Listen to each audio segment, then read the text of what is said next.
j'ai choisi une écriture fantastique. Une écriture qui va vous mettre le feu. Watch out. C'est dans les Actes des Apôtres, chapitre 27 et le verset 25. Merci, Seigneur. C'est vrai que c'est que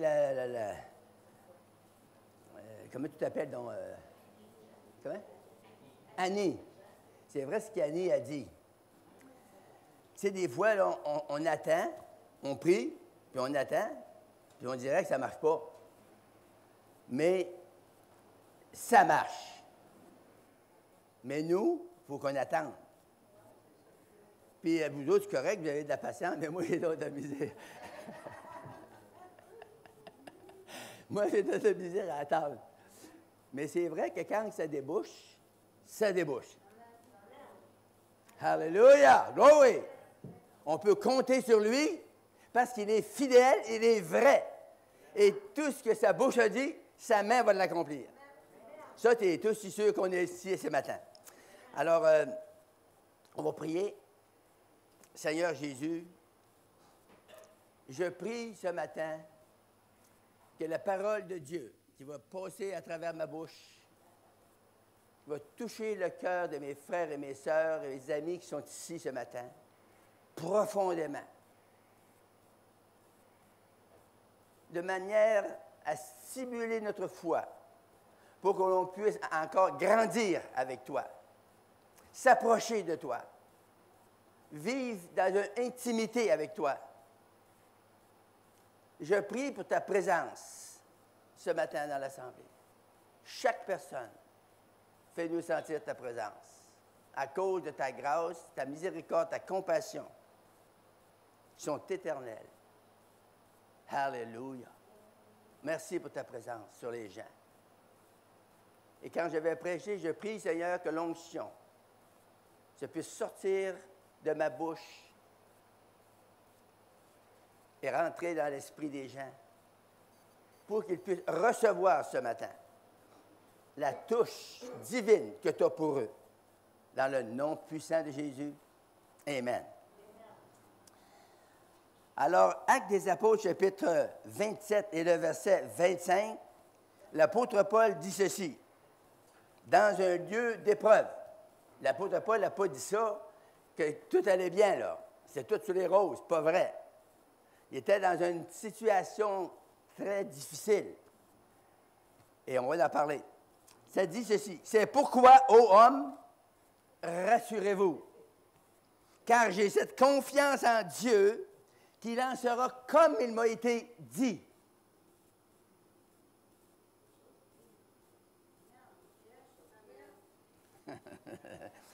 J'ai pensé que vous n'avez pas compris. Je vais le relire. C'est pourquoi, ô hommes et femmes, rassurez-vous. Ça veut dire quoi?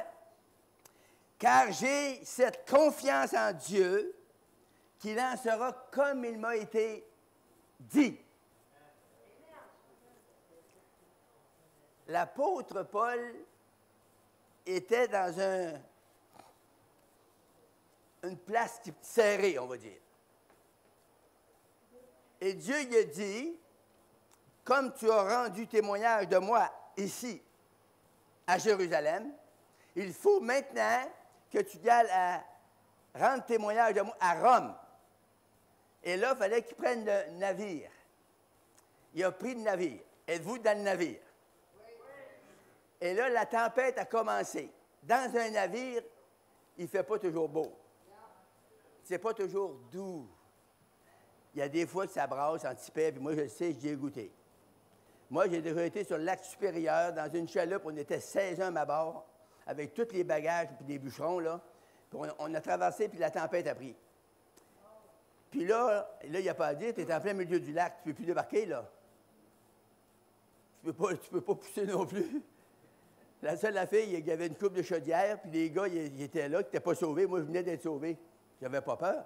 Mais les autres, les gars, il y avait des chaudières, puis ils vidaient l'eau, puis ça rentrait dans la chaloupe. Il y avait des vagues de 5-6 pieds, puis ça rentrait dans la chaloupe. Les gars étaient là avec des chaudières, puis ils vidaient, puis ils vidaient. Puis il y avait un gars qui venait de parler du Seigneur, un gros gars fort.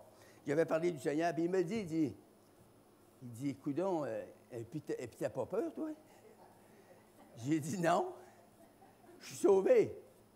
Mais eux, ils n'étaient pas sauvés, là, mais moi, j'étais sauvé. Tu sais, quand tu es nouveau sauvé, tu n'as pas peur. Je m'en allais, moi, là, puis j'avais les pieds sur ma valise, puis l'eau revolait, on s'en va. Mais là, je pensais bien, par exemple, que si il aurait rentré un peu d'eau dans ce là, on calait tout, là. On coulait. Puis en plein milieu du lac supérieur, c'est une mer, là. Tu peux pas partir et t'en aller comme tu veux, là. Fait lui, il a dit, pourquoi tu n'as pas peur? Bien, je te l'ai dit, je suis sauvé. Moi, j'ai donné ma vie à Jésus, moi, je suis prêt à partir. Si le Seigneur veut que je meure, je suis prêt. S'il ne veut pas que je meure, il va marcher sur l'eau. C'est une bonne réponse. Il dit, tu n'as vraiment pas peur? J'ai dit non. Il m'a prié pour toi, puis tu n'auras pas peur, toi non plus. J'ai prié pour lui. J'ai dit, Seigneur, rassure mon ami, là, parce qu'on s'en va l'autre bord. Mais on ne savait pas si on allait se rendre. Ça a brossé un petit peu. On s'est rendu. On est arrivé dans la nuit, là-bas. Mais là, quand j'ai lu le passage de l'apôtre Paul, lui, il était sur la mer Méditerranée, il a goûté, lui, ici. La tempête a pris, puis il a traversé. Même le navire a fait naufrage. Les gens, là, 276 personnes qui ont versé 37, ça nous disait ça, 276 personnes dans le navire. Là, l'apôtre Paul, c'était à eux autres qui a dit ça, là.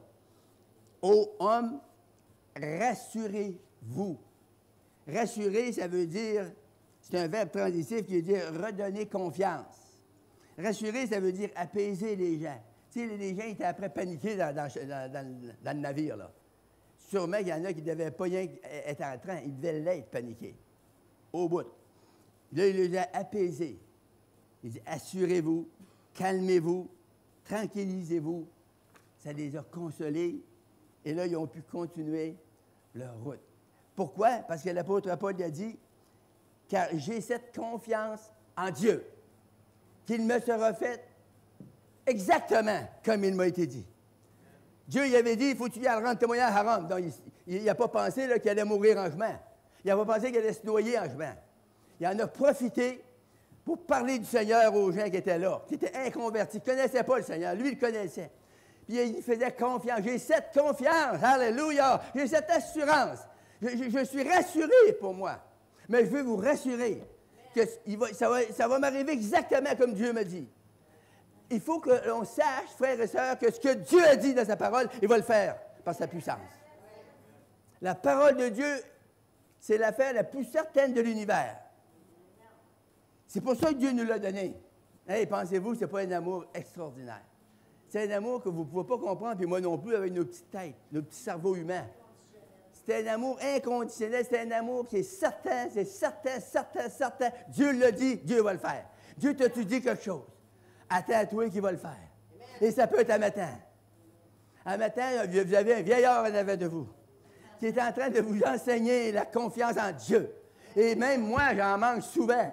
Et puis, je demande pardon au Seigneur pour ça. Mais quand j'ouvre la Bible, que je commence à lire, je me dis, Seigneur, je lâche les armes. Je me dis, c'est vrai. C'est nous qui n'est pas correct. On a besoin de grandir. On a besoin de s'élever. Et Dieu veut que nous élevons ensemble. Il veut qu'on puisse gravir des nouveaux sommets. Alléluia. Il veut nous faire monter sur les hauteurs du pays. Dieu ne veut pas qu'on reste toujours des petits chrétiens misérables. Savez-vous qu'il y a des petits chrétiens misérables? Moi, ça me surprend tout le temps. Pourquoi qu'on est misérable avec toute l'abondance de Dieu? À plus, il nous donne sa grâce. La grâce, ça, c'est des dons. C'est immérité. C'est une faveur qu'on ne mérite pas, puis il nous envoie ça. C'est merveilleux, hein? Moi, laissez-moi m'exciter un peu, là.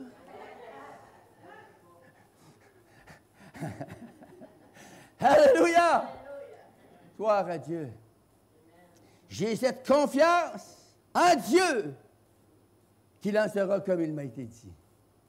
On peut compter sur les promesses de Dieu.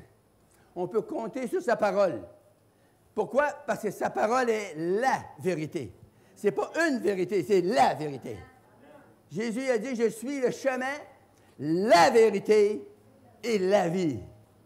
Êtes-vous content d'avoir la vie éternelle ce matin? Si vous ne l'avez pas, là, vous devriez nous envier au bout. Là. Vous devriez être jaloux. Là.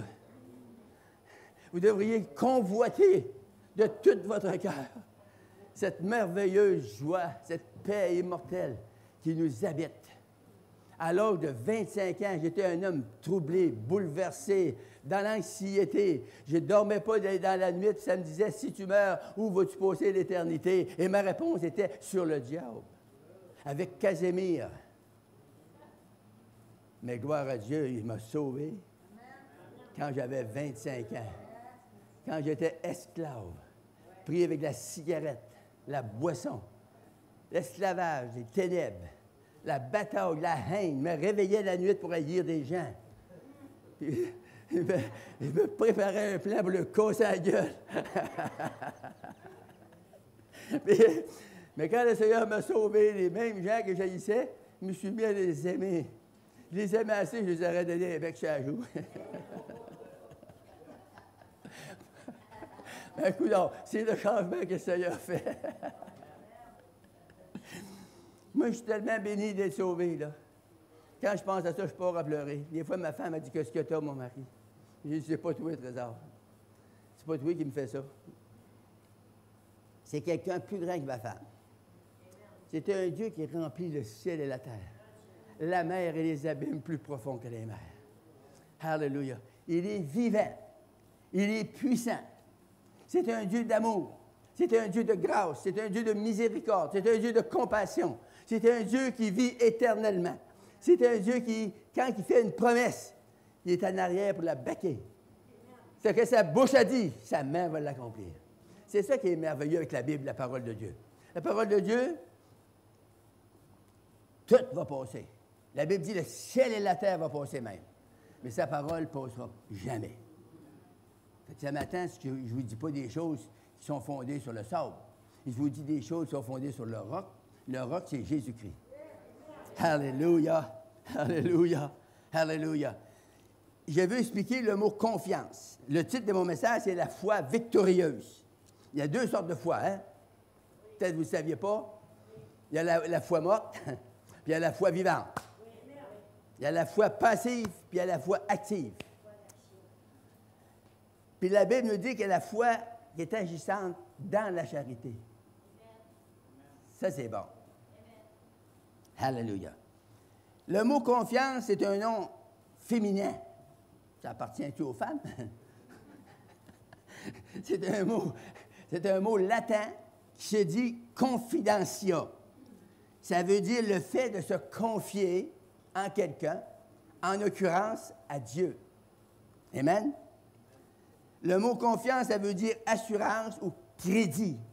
Ça veut dire quelqu'un qui a de la crédulité, quelqu'un qui a de la foi, de la hardiesse.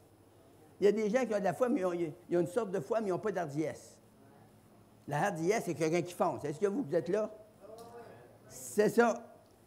C'est quelqu'un qui a de la quiétude, qui a de la sécurité, quelqu'un qui a de la sérénité et de la tranquillité. Quand on marche dans la foi, on marche dans la tranquillité. Pourquoi? Parce qu'on se repose sur la parole de Dieu. Dieu nous a fait des promesses, c'est plein de promesses. La Bible, c'est plein de promesses.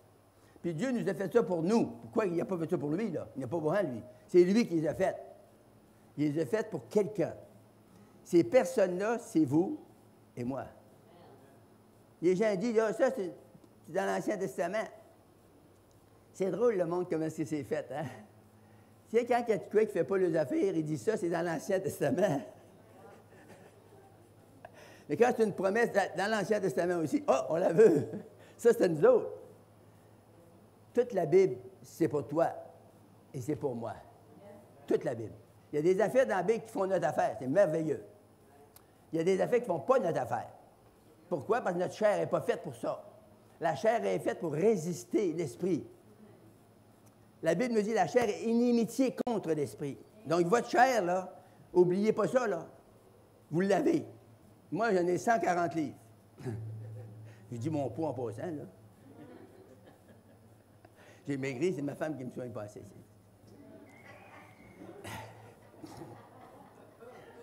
Mais cette chair-là, là, elle possède une nature. On appelle ça la nature charnelle. Mais il y a une autre nature que j'ai acquis à l'âge de 25 ans, ça fait 62 ans. C'est la nature divine.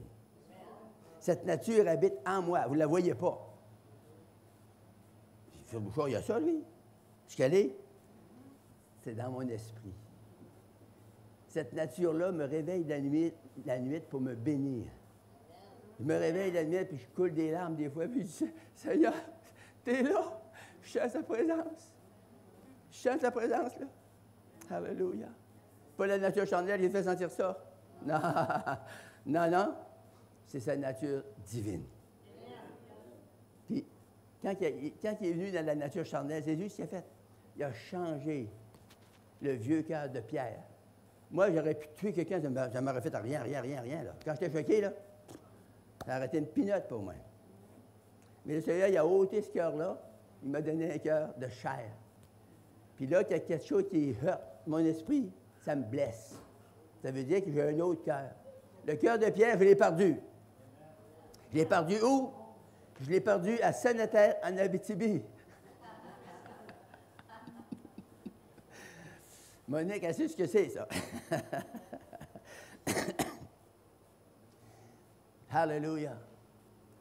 Connaître Dieu, servir Dieu, aimer Dieu, s'envelopper de Dieu, c'est la plus grande chose au monde. Il n'y a rien dans l'univers qui peut remplacer ça. Tu sais, il y a des gars qui ont été sur la Lune, ils ont été sur la planète Mars. Puis ils se vendent de ça, puis ils se pètent les bretelles, puis ils sont très contents. Moi, j'aime mieux que ce soit eux autres qui étaient là que moi. Moi, je n'aurais pas voulu monter si haut, puis être loin de Dieu. Amen? Mais qu'on parte, nous autres, on n'aura pas un de Sputnik. On n'aura pas un de fusée. On n'aura pas un d'avion, on n'aura pas un de jet. On n'aura pas un quadrimoteur. On va partir. L'ascension va être comme ça. On s'en va où? On s'en va dans l'éternité avec le Dieu qui nous a créés. Alléluia! Oh, Rabachanda! Alléluia! Quand le Seigneur nous a créés, il savait tout ça. C'est pour ça qu'on a vécu, nous autres, dans les ténèbres. Nous autres, on ne savait pas. Moi, j'ai vécu 25 ans dans les ténèbres. Vous autres, vous avez vécu, ça dépend à quel âge vous avez été sauvés, là. Mais à l'âge de 25 ans, le Seigneur, il a permis, c'est lui qui a permis ça, des circonstances corsées dans ma vie qu'il a fallu que je cède. Puis j'étais bien content de céder, parce que j'avais plus de porte de sortie. Tu sais, quand on se débat, on peut se débattre. Quand on est jeune, on est fort, puis on est vigilant, puis on fonce. Mais on est limité. Quand nos limites sont atteintes, il faut qu'on arrête. Ils appellent ça le fond du baril. Quand tu es rendu là, tu n'as pas de porte de sortie. Tu ne peux plus t'en sortir. C'est la mort qui t'attend. Là, il y a un Dieu qui s'appelle Jésus-Christ, qui est venu au monde à Nazareth, par son esprit de résurrection. Il vient parler à ton esprit. Puis il te dit, si tu meurs, où vas-tu passer l'éternité? Il te fait réfléchir. Il t'emmène à des réflexions. Là, tu sais que tu es perdu. Tu lui dis, je suis perdu. Viens au secours, Seigneur. Viens à mon secours. Et le Seigneur vient à notre secours. Il vient dans notre esprit. Il nous change. Là, quand, le lendemain matin, tu n'es plus capable de fumer. C'est drôle, ça. Tu t'es pris avec ça au coton le lendemain matin, tu n'es plus capable. S'il est arrivé, c'est une délivrance. As-tu compris? C'est une délivrance. Le lendemain matin, tu n'es plus capable de boire. Mais je ne parle pas de boire de l'eau et du lait, là. Tu n'es plus capable d'avaler, de gorgiter des 40 onces, puis des 26 onces, puis... Ça ne veut plus rentrer. Il y a une conviction en toi. Non, c'est plus bon. C'est-tu merveilleux? Ça tombe, les liens tombent. Les liens sont brisés. Les racines sont déracinées. Et là, l'amour commence à être répandu dans nos cœurs par son esprit. Et on se met à aimer les gens. Pourquoi? On les haïssait avant. Parce que notre vieille nature, notre vieil homme, il a été battu. Le grand homme a gagné. Le Seigneur Jésus-Christ a renversé les murs de séparation. Il a renversé les puissances des ténèbres qui étaient dans nos vies. Puis il nous a donné la vie éternelle. Il a rempli nos cœurs d'amour, de paix, de joie, de santé. À 88 ans, vous pouvez être encore en santé. Puis à 100 ans, vous pouvez être encore en santé. Alléluia. Si vous pouvez seulement apprendre à y faire confiance. C'est drôle, hein? On fait confiance à des humains, des mortels, qui peuvent nous tromper comme ça. Puis on a de la misère à faire confiance à Dieu. Pourquoi? Parce qu'il y a un gars qui a expliqué ça un jour. Il a dit, les humains sont tellement faits drôles qu'ils aiment mieux se confier dans un roseau cassé. Ça vaut pas cher, hein? C'est pour jeter, c'est pour la poubelle. Les humains aiment mieux se confier dans un roseau cassé, parce qu'ils le voient, qu'ils touchent, que de se confier dans le Seigneur Tout-Puissant qui ne voit pas. Quelque chose, hein? C'est nous, ça. On a de la misère à faire confiance au Seigneur parce qu'on ne le voit pas. On ne le voit pas, mais on peut le ressentir. Alléluia. Moi, là, je sens souvent la présence de Dieu. Puis quand ça vient sur moi, là, c'est mon bonus. Je dis merci, Seigneur. Merci, Seigneur. Alléluia. C'est tellement doux, c'est tellement précieux, c'est tellement bon. Sentir sa présence. Et on peut la sentir. Amen. On ne peut pas se fier là-dessus pour notre salut, là. On n'est pas sauvé parce qu'on a senti la présence. On est sauvé parce qu'on a cru en Jésus-Christ. Mais on peut sentir la présence. Il y a un psaume qui dit « Sentez et voyez ». Si on peut sentir le monde qui sent le diable, allô? Moi, là, quand je rentrais dans les tavernes, ça pestait le diable. Je ne sais pas si vous me suivez. Ça pouvait être tellement... On disait, il empeste le diable. Lui, il empeste le diable. Si lui peut empester le diable, nous autres, on peut empester le bon Dieu. Amen. On peut sentir la présence de Dieu. Alléluia. On va aller dans Genèse 22, verset 8. Genèse. J'avais préparé des versets pour toute la journée. Je ne savais pas, moi, là, que vous voulez vous en aller dîner.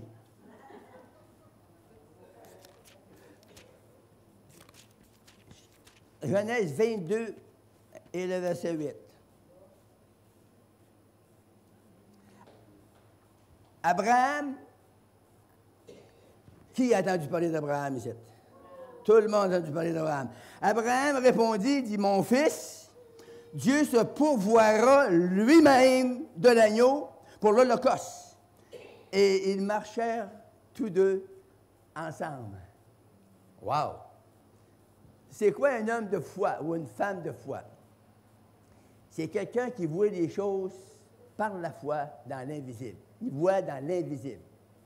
Abraham, c'est un homme comme moi et comme toi. Ici, Dieu lui a demandé dans son cœur, puis Dieu avait fait la promesse plusieurs années avant, qu'il allait lui donner un fils. Et le fils est venu exactement comme Dieu lui avait dit. Puis le fils, il l'a fait appeler Isaac.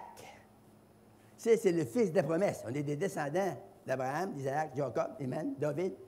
Et là, Dieu dit à Abraham, va-t'en sur le mont Moriah, puis va offrir ton fils Isaac en holocauste. Ah, vous pensez, là? C'est comme si le Seigneur demanderait à Annie, comment elle s'appelle, la petite? Lily. Oh, ma soeur s'appelle Maï, c'est facile. Va offrir Lily en sacrifice. Faudrait, tu y penses, hein? On fait ça pour une illustration. Abraham, il est parti, il dit à Isaac, il a donné du bois, il y avait le couteau, il y avait le feu, puis il s'en allait. Dans s'en allant, le petit Isaac, t'es pas fou? Il dit à son père, il dit, Père, il dit, aussi l'Holocauste.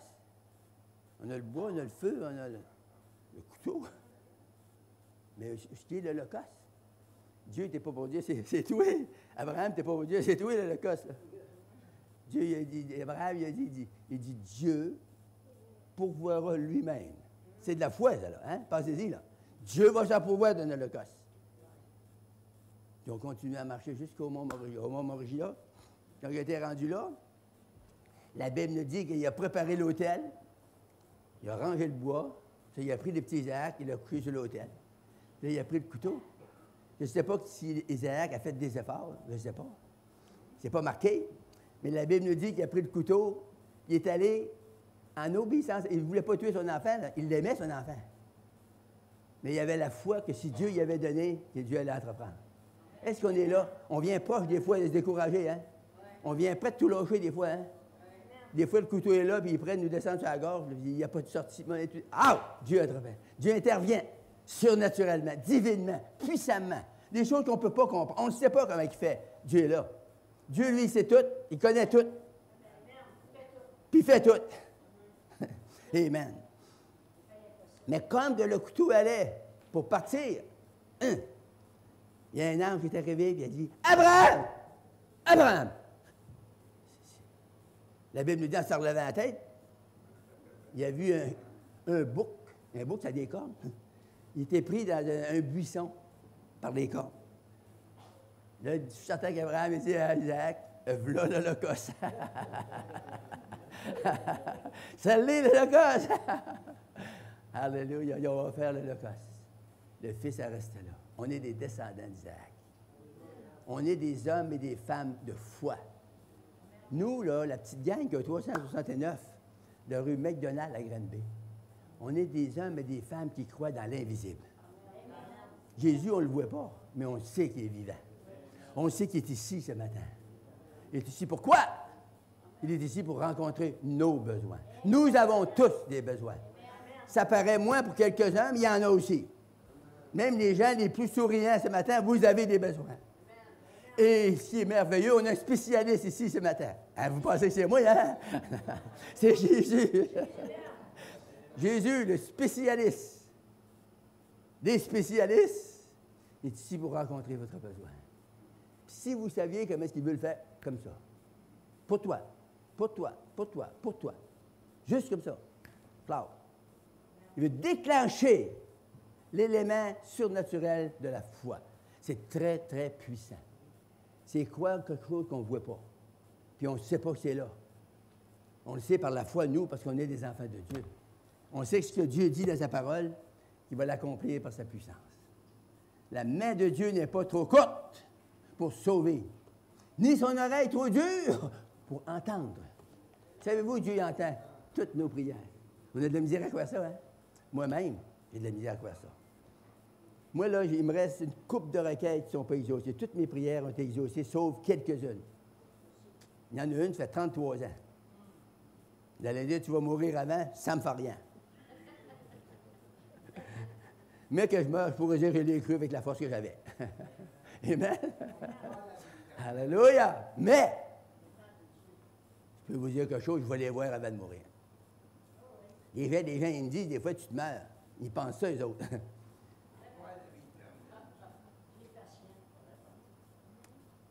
88 ans, ça peut vous paraître vieux à vous. Mais pour moi, c'est une pinotte. Je l'ai déjà.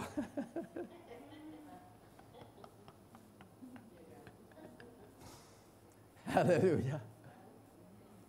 Je veux vous encourager. Il y a des gens ici qui sont jeunes, qui sont souvent découragés. Il va vous laisser aller des fois à la défaite. Il va vous laisser aller au découragement. Découragez-vous jamais. Dieu est capable de mettre le cap sur votre vie. Dieu veut vous donner des victoires puissantes. Une victoire, là, c'est pas la fin, là. Quand vous avez une victoire, ça, c'est le début. Parce qu'après cette victoire-là, il y a une autre victoire qui s'en vient. Puis il y a une bonne nouvelle que j'ai pour vous ce matin. C'est que la défaite, c'est pas la dernière. Vous allez en avoir d'autres. Mais prenez courage. Jésus dit, j'ai vaincu le monde. Il a vaincu Satan. Alléluia. Avec tous ses démons. Nous sommes des hommes et des femmes de Dieu qui possèdent le pouvoir de Dieu en nous et sur nous. Dans Luc 10, 19, ça dit ceci. C'est un verset que j'aime. Jonathan le cite des fois, puis c'est mon papa qui a sorti ça. C'est pas moi qui l'ai inventé. Je l'ai trouvé. Quand je pleurais comme des dénominations que je connais, je ne les nommerai pas, je ne veux pas insulter personne. Là. J'étais à genoux comme ça, là, puis je pleurais. Donne-moi, Seigneur, donne-moi la puissance, Seigneur, Seigneur, donne-moi. Je pleurais, j'étais sincèrement dans les ténèbres. On peut être sincèrement dans les ténèbres, êtes-vous là? Le Seigneur, il dit, rouvre ta Bible. J'avais ma Bible avec moi, je rouvre ma Bible comme ça, là. Il ne m'a pas dit dans Luc, il m'a dit, rouvre ta Bible. Je rouvre ma Bible demain, je tombe dans Luc 10, le verset 19, il dit, lis ça. Fait que là, hey, quand le Seigneur nous parle de même, là, c'est quelque chose. Il me plonge les yeux là, ça dit, voici. Moi, je priais, là, pour avoir le pouvoir. Voici, je vous ai donné le pouvoir. Arrête, arrête. Hein? Voyons, Seigneur. C'est si je te l'ai donné. Je n'ai pas besoin de te la redonner. Est-ce que vous me suivez? Oui. Voici, je vous ai donné le pouvoir de marcher sur les serpents, sur les scorpions et sur toute la puissance de l'ennemi. Et rien ne pourra vous nuire. Oh, rabababa, chanda. Jésus a dit, et rien. Ça, c'est le top du bagage. Vous ne pouvez pas avoir plus que ça. Et rien ne pourra vous nuire. Ça veut dire quoi, ça? Ça veut dire qu'il faut qu'on marche. Ça veut dire qu'il faut qu'on avance. La vie chrétienne, là, il y a un début, mais il y a une fin. Mais entre les deux, là, il y a une échéance. Qu'est-ce qu'on fait là, là? On est-tu stationnaire? On reste-tu là? Non. Il faut qu'on avance, il faut qu'on marche. Puis on va. Puis on va. Puis on grandit. On grandit de victoire en victoire. La Bible dit de progrès en progrès. Amen. Regarde la petite fille, là. Regarde, elle commence à marcher à quatre pattes. L'année prochaine, elle va marcher de bout. Puis dans quelques années, elle va se marier. Tu vas la perdre. C'est ça. C'est ça qui est la vie.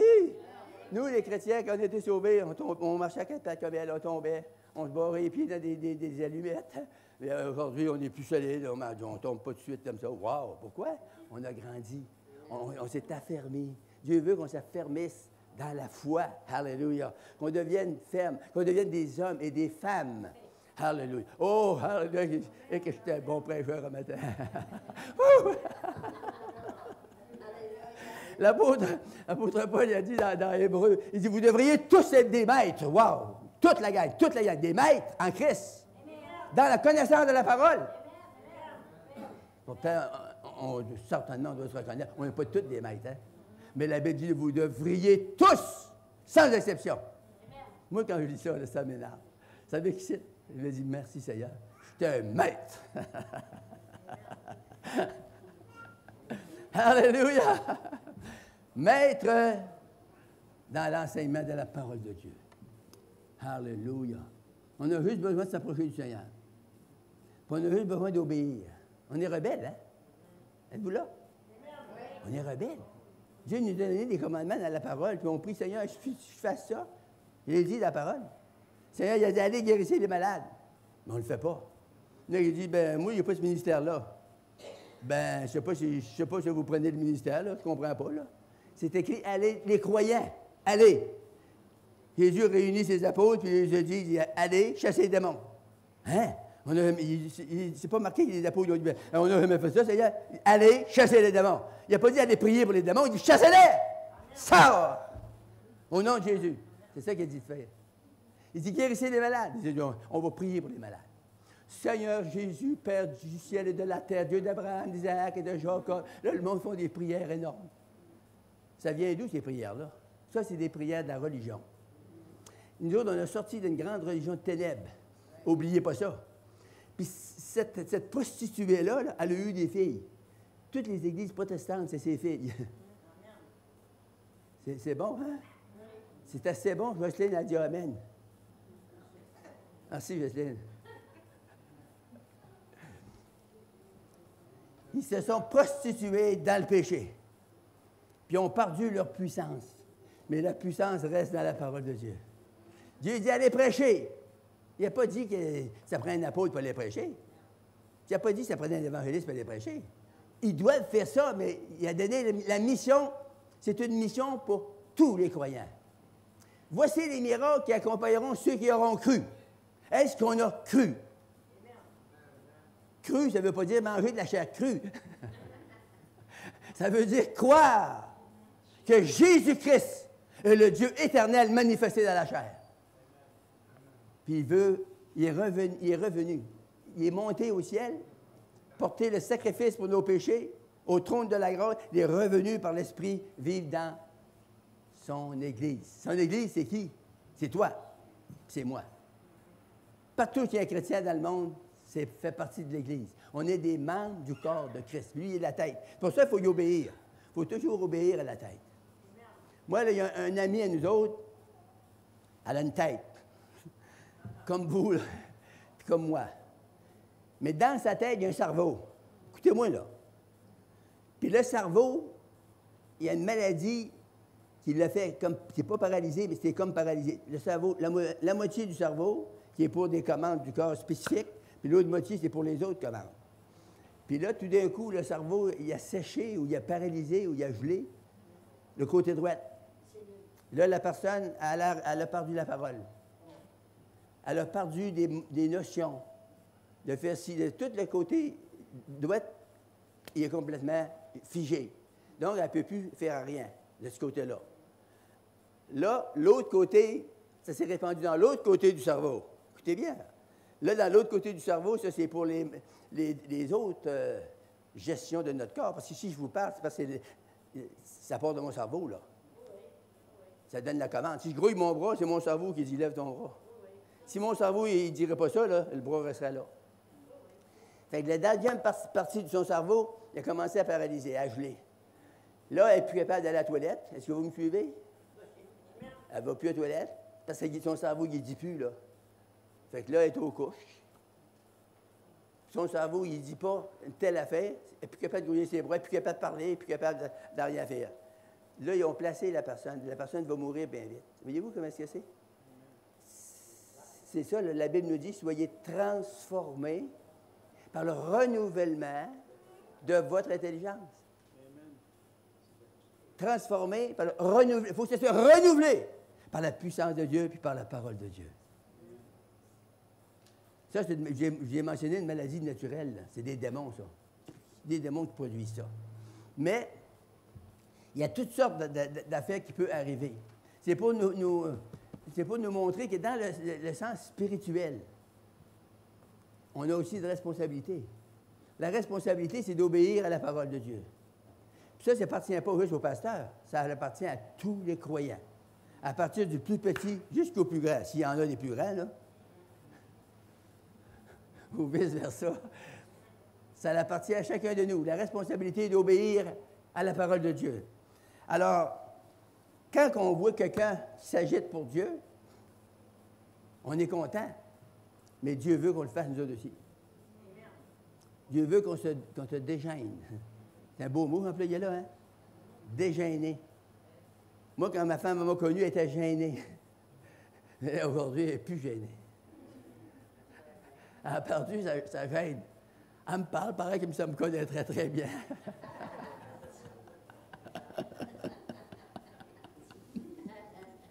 Josué. Venez avec moi dans Josué. Josué 14, 12.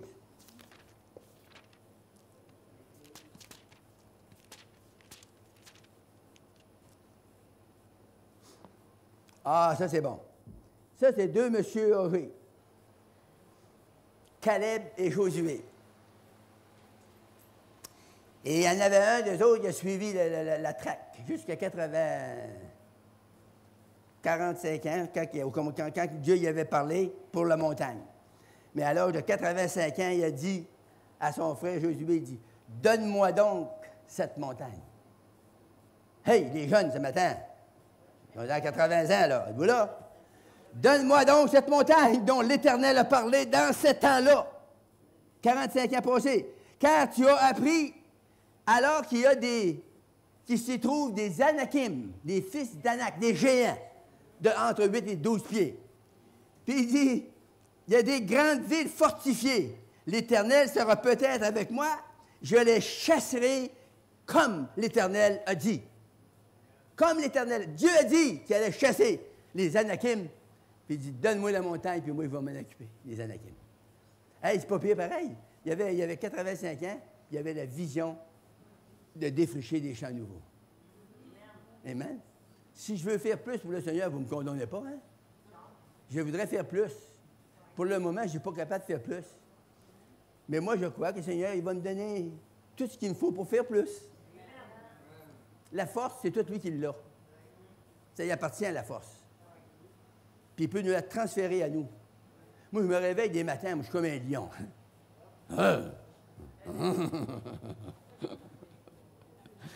Des matins, je me réveille tout raqué. Et j'avais mal dans les jambes hier matin. Je dis, pourquoi j'ai mal dans les jambes? Je dis, voyons, j'ai rien fait. Qu'est-ce que j'ai fait pour avoir mal dans les jambes? J'ai fait le tour du centre d'achat 2 fois, hier avec hier. Je suis tellement inactif. Le lendemain, j'avais mal dans les jambes. Voyons, tu sais comment ça, j'ai mal dans les jambes? Mais oui, il faut faire des exercices spirituels puis physiques. Ma femme, pour le physique, elle n'est pas battable. Elle marche dans le jour, elle ne marche pas la nuit, mais le soir. Alléluia. 1 Samuel 14. 1 Samuel 14. Et le verset 6. Voici la belle écriture. Jonathan, ça parle de Jonathan. Jonathan dit au jeune homme qui portait ses armes. Jonathan dit à la jeune femme qui porte ses armes. Elle n'a pas compris.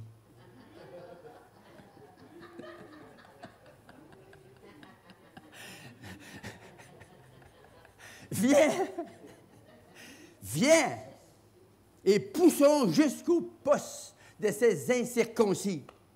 Peut-être l'Éternel agira-t-il avec nous? Car rien n'empêche, écoutez bien, car rien n'empêche l'Éternel de sauver au moyen d'un petit nombre comme d'un grand nombre. Il n'y a rien qui empêche Dieu d'agir. Tu sais, matin, on n'est pas nombreux ici, là. Je suis certain qu'il y en a qui pensent charnellement, qui disent, bien, Dieu ne peut rien faire là-dedans, on n'a pas de monde. Mais Dieu peut faire des grandes choses avec vous. Dieu peut vous toucher à matin même. Dieu peut vous changer. Dieu peut vous donner un miracle. As-tu besoin d'un miracle ce matin? Ce matin, c'est un matin pour les miracles. Voici les miracles qui accompagneront ceux qui auront cru. Ici, il y a un croyant. Alléluia. Oh, rababacha. Alléluia. Les signes, les prodiges et les miracles, c'est pour les enfants de Dieu.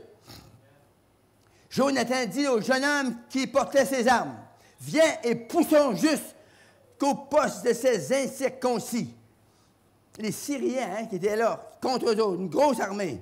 « Peut-être l'Éternel agira-t-il avec nous, car il n'y a rien n'empêche l'Éternel de sauver au moyen d'un petit nombre, comme d'un grand nombre. » Dieu peut sauver avec un petit nombre, comme vous êtes un matin. Mais Dieu peut sauver avec un grand nombre aussi. Ça n'a pas d'importance pour Dieu. Dieu y agit comme il veut, quand il veut, avec qui il veut. Ça, c'est tout à fait juste et vrai. Fait que si on est là, si on est disponible, puis naturellement, si on veut, Dieu ne nous prendra jamais de force. Moi, quand je me suis marié, j'ai dit à ma femme, « Est-ce que tu veux me marier? » Elle a dit, « Oui, je le veux. » Je ne sais pas si elle la regrette, et je ne lui demanderai pas.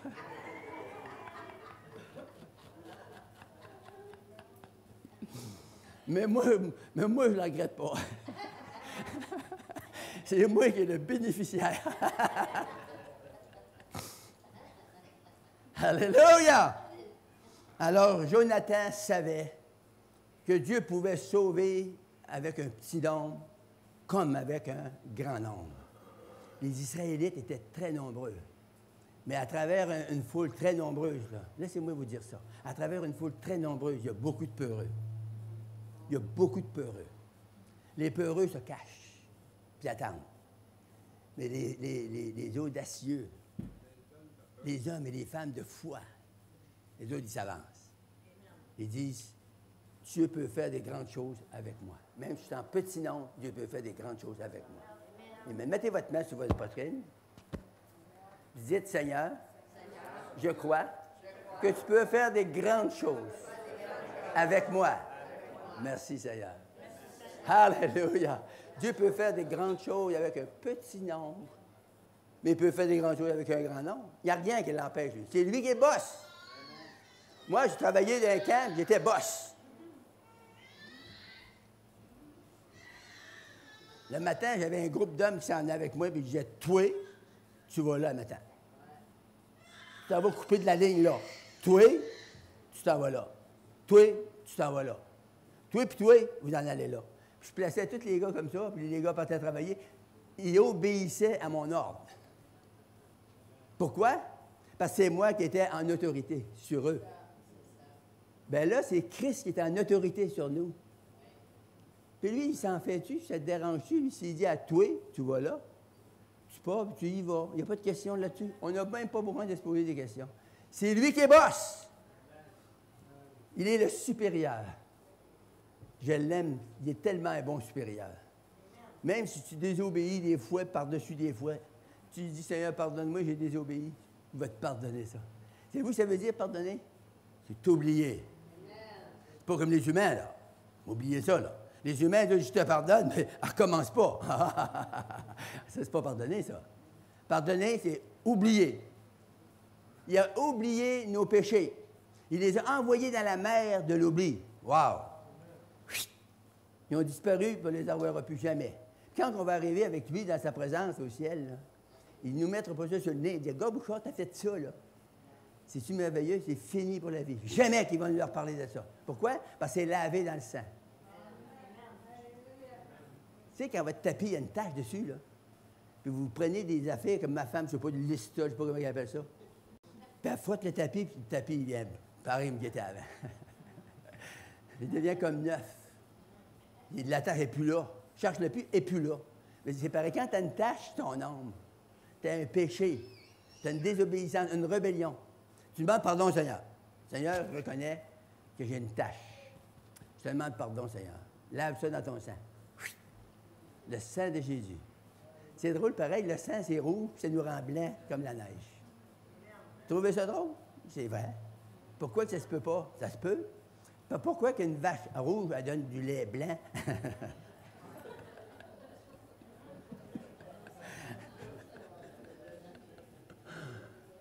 Chapitre 17, 1 Samuel 17, 2 chapitres plus loin. Et le verset 37. Wow! David dit encore, « L'Éternel qui m'a délivré de la griffe du lion et de la patte de l'ours me délivrera aussi de la main de ce Philistin. » Et Saül dit à David, « Va, et que l'Éternel soit avec toi. » Hey, ça, c'est une écriture. Hein?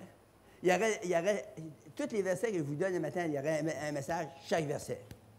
On pourrait faire un bon message là-dessus. Mais là, je fais juste vous les effleurer, je fais juste vous les shooter. David dit encore, « L'Éternel qui m'a délivré de la griffe du lion et de la patte de l'ours me délivrera aussi de la main de ce Philistin. » Et Saül dit à David, « Va, et que l'Éternel soit avec toi. » David est un petit monsieur, pas grand. Le géant Goliath qui avait à faire face, c'est un grand géant, un géant. Puis David était là. Aux yeux de Saül, qui était un roi méchant, un roi rebelle, c'était pas un homme de foi. Les autres, ils tremblaient, toute la gang d'Israël. Ça, c'est la partie des églises. Toute l'Église tremblait. Ils voyaient l'armée des Syriens, une armée énorme. Une grosse armée qui venait contre eux autres. Là, il y avait le vrai mot, bien là, ça va te bien passer à la TV, je ne devrais pas dire ça de même. Il y avait la chienne. J'ai shooté sur les ondes. Il avait peur. Il tremblait dans le bottine. Mais David, il avait l'Esprit de Dieu, c'était un homme de foi. David, il dit, moi, pas David, David, oui. Il dit, l'Éternel qui m'a délivré des griffes du lion et de la patte de l'ours. Ça nous dit dans un autre passage, quand il gardait les brebis. Quand l'ours courait pour venir enlever une brebis, il courait après l'ours, il pognait, puis il tuait l'ours. C'était quelque chose, hein? Mais il ne faisait pas ça de sa propre force. C'est parce que Dieu était avec lui, puis c'est la puissance de Dieu qui venait sur lui. Quand il a combattu un lion, c'est sûrement que la puissance de Dieu qui est venue sur lui. Parce qu'un lion, c'est fort. C'est le roi de la forêt. Amen? Il l'a combattu. Puis lui, il n'avait pas peur du géant Goliath. Il était un grand homme, armé. Tout ce que tu veux, son corps était caché, sauf qu'il y avait un petit trou. Puis lui, il est parti. Il a dit, toi, tu cours après moi avec le javelot puis une autre affaire, là. Mais il dit, moi, il dit, je marche au nom de l'Éternel des armées. Je marche contre toi au nom de l'Éternel des armées. Fait, il a pris son slingshot, mais t'appelles ça? Sa fronde. J'ai de la misère même à parler le français, j'ai oublié. Il a pris sa fronde, il a mis une petite roche dedans, il a tourné sa fronde de même, puis il l'a lâché. La pierre aurait pu frapper de côté, il y avait un gros casse, elle n'aurait pas fait mal. Elle aurait pu frapper un peu plus haut, il n'aurait pas fait mal, ça aurait glissé comme ça. Elle aurait pu frapper n'importe où dans le corps, il était protégé, il avait son armure au complet. Mais la pierre, elle a rentré juste dans le trou qu'il y avait. Il y avait un petit trou ici. La pierre, c'est l'Esprit de Dieu qui a conduit la pierre. Ouf! Il a défoncé le front. Tu vas pas loin avec ça, géant ou pas géant, hein? Fait, il a étendu sa grande mesure à terre. Puis là, David est arrivé, il a pris les cheveux. Puis il a arraché de son fourreau du grand phare, là, du géant, il a arraché l'épée, puis il a coupé la tête, il a emmené la tête au roi. C'est ça une victoire. Vous pouvez avoir des géants devant vous, mais vous pouvez rapporter la victoire. Vous pouvez vous emmener avec la tête du diable sur les bras. Alléluia, glory to God. Mais dis-moi encore, il m'avoir de la misère. Je pourrais vous donner des écritures jusqu'à 2 heures après-midi. Mais je sais qu'il y en a qui ont faim, là. Et je vais me dépêcher. 2 Chroniques 20. Wow! 2 Chroniques 20, et le verset 12. Ah, c'est bon, ça. Ô notre Dieu, n'exerceras-tu pas tes jugements sur eux, car nous sommes sans force devant cette multitude nombreuse qui s'avance contre nous. Et nous ne savons que faire. Mais, il dit, on ne sait pas quoi faire. Il y a une multitude, nous, on a eu une petite poignée. Mais, nos yeux sont sur toi. Wow! Où c'est que sont vos yeux ce matin? Est-ce que vous avez les yeux sur Fré Bouchard? Est-ce que vous avez vos yeux sur les ouvriers qui vous enseignent? Est-ce que vos yeux sont sur Jésus-Christ, le roi des rois, le Seigneur des seigneurs, le Dieu qui a créé le ciel et la terre? Alléluia! C'est là qu'il veut que nos yeux se tiennent sur lui. Quand ça va mal, tournons nos yeux vers Jésus. Tournons nos regards vers lui. La Bible nous dit dans Hébreu que c'est les regards tournés sur Jésus, le chef et le consommateur de notre foi. Alléluia. Il va la rendre parfaite, notre foi. Votre foi est chancelante, votre foi est faible. La Bible nous dit dans Hébreu qu'il va la rendre parfaite. Alléluia. Gloire à Dieu. On va aller dans Job. Job 19. J'ai-tu encore Job? Oui. Je viens de le trouver. Job 19, 25. Oh, quelle belle parole que Job a dit ici. Job, il dit, malgré tous les malheurs qu'il y a eu, vous savez, avez-vous lu la Bible une fois? Non? Il y en a qu'un qui a lu la Bible. 2. Ça va mal ici. Ceux qui ont lu la Bible une fois, vous avez lu dans Job, ça nous frappe. La première fois que je l'ai lu, ça m'a frappé. Job a dit ceci. Mais, ça va mal, mais je sais que mon Rédempteur est vivant. Et il se lèvera le dernier sur la terre. C'est lui qui est le boss. C'est lui qui va avoir le dernier mot sur la terre. Je sais qu'il est vivant, ça va mal, mais je sais que mon Rédempteur est vivant. Et qu'un jour, il va se lever, le dernier, il va se lever le dernier sur la terre. C'est lui qui a le dernier mot. C'est lui qui a le premier, puis c'est lui qui a le dernier mot. Gloire à Dieu. On va venir dans Daniel.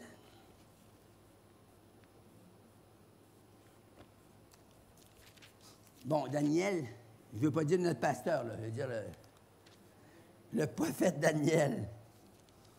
Et le verset 17, chapitre 3, le verset 17, ça dit ceci. Il était pour prendre 3 hommes qui s'appellent, des noms hébreux, qui s'appellent Shadrach, Meshach et Abednego. Je n'ai pas essayé toute la nuit pour apprendre ça.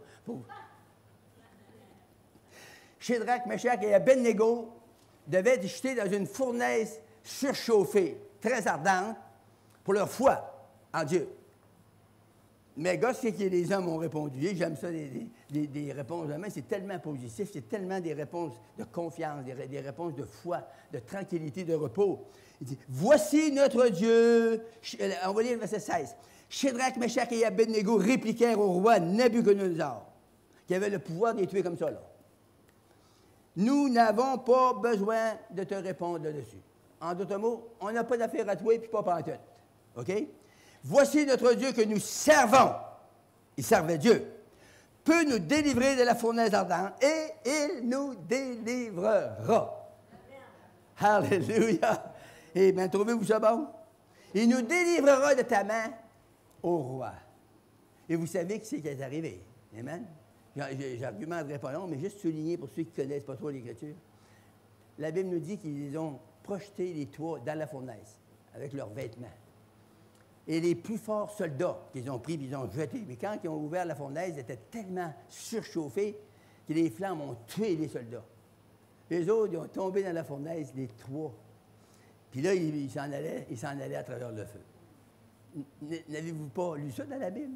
Si vous marchez dans le feu ne vous atteindra pas. Et si vous marchez dans l'eau ne vous submergera pas. Avez-vous déjà lu ça? Ça, c'est une expérience qu'ils ont eue, eux autres. Shadrach, Meshach et Abednego. Ils s'en allaient dans le feu pareil comme moi, je marche dans l'assemblée du plein évangile un matin de salut et délivrance au 369 de la rue McDonald à Granby, Canada, Québec.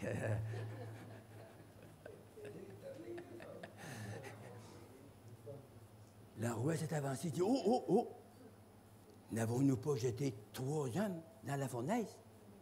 Oui, au roi, c'est une gang de pissous, là, tu sais, là. Oui, au roi, vie éternellement. Il était tout sous la dictature du roi, puis il avait peur, il passait comme des souris d'être.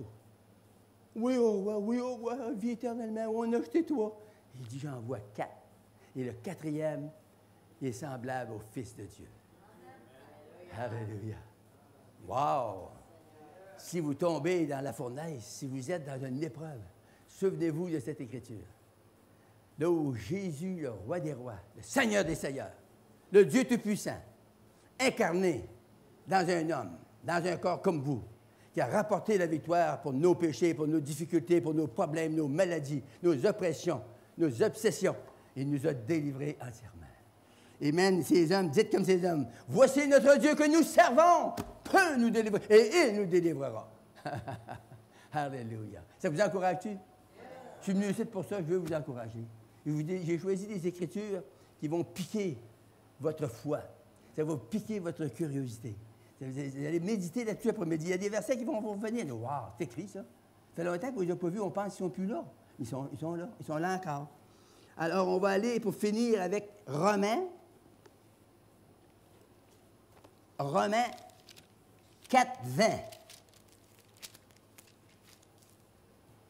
C'est bon, ça.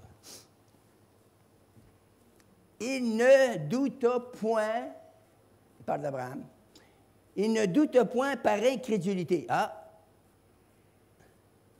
L'incrédulité, ça vient du doute. Le doute, c'est de l'incrédulité. C'est ça? Au sujet de la promesse de Dieu. Mais il fut fortifié par sa foi en donnant gloire à Dieu. Voici la différence qu'il y a entre moi, vous et Abraham. Quand Dieu lui a dit, l'année prochaine, je vais passer ici à la même date, et Sarah aura un enfant. Elle avait 90 ans, puis lui, il avait 99 ans. Sarah le rit. Et Abraham, c'est-tu ce qu'il a dit? Gloire à Dieu! C'est ça qui est écrit? C'est ça qu'on vient de lire, là. Il fut fortifié par sa foi, en donnant gloire à Dieu. Fait que plutôt de critiquer, il dit, je ne sais pas si ça va arriver, c'est fort, parce que là, je ne suis pas capable de faire ça, puis c'est ça. Lui, il a dit, gloire à Dieu! On va avoir un petit, on va l'avoir, c'est final, là. Quand même que la bonne femme aurait 90 ans, moi j'ai 99 ans, on va avoir des petits pareils. Amen. C'est bon, hein? Tiens, tu es prêt, ma femme?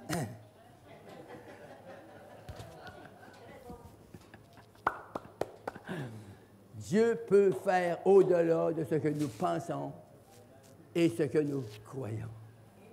C'est merveilleux. Il peut faire plus qu'on croit. Il peut faire plus qu'on pense. Il peut faire au-delà. J'avais une autre écriture, je ne l'ai pas marqué sur le tableau, mais c'est 11.33. Hébreux 11.33.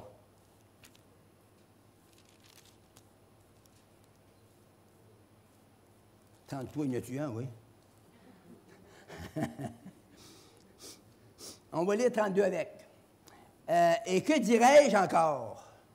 Car le temps me manquerait pour parler de Gédéon, Barak, Samson, Jephthé, David, Samuel et des prophètes qui, par la foi, alléluia, vainquirent des royaumes, exercèrent la justice, obtinrent des promesses. Voyez-vous, là, ces hommes-là, ils ont obtenu des promesses par la foi, fermèrent la gueule des lions, éteignirent la puissance du feu. On vient de lire, les gens ils ont marché dans le feu, échappèrent aux tranchants de l'épée, guérir de leur maladie. Vous pouvez guérir ce matin de votre maladie si vous décidez de mettre votre foi en Jésus. Furent vaillantes à la guerre, mirent en fuite des armées étrangères. Alléluia. Ça signifie des démons. La Bible nous dit que vous pouvez mettre en fuite des armées diaboliques qui viennent contre vous. Il faut que vous vous raidissiez, vous saisissez la foi au nom de Jésus. Satan, je te résiste. Retourne dans les ténèbres. Et les puissances de ténèbres vont reculer, sont obligés. C'est écrit. Des femmes recouvrèrent leur mort par la résurrection, d'autres furent liées, livrées au tourment, n'acceptèrent point de délivrance afin d'obtenir une meilleure résurrection. D'autres subirent la moquerie, le fouet, la chaîne, la prison. D'autres furent lapidés, sciés avec des scies, là, torturés, ils moururent par l'épée.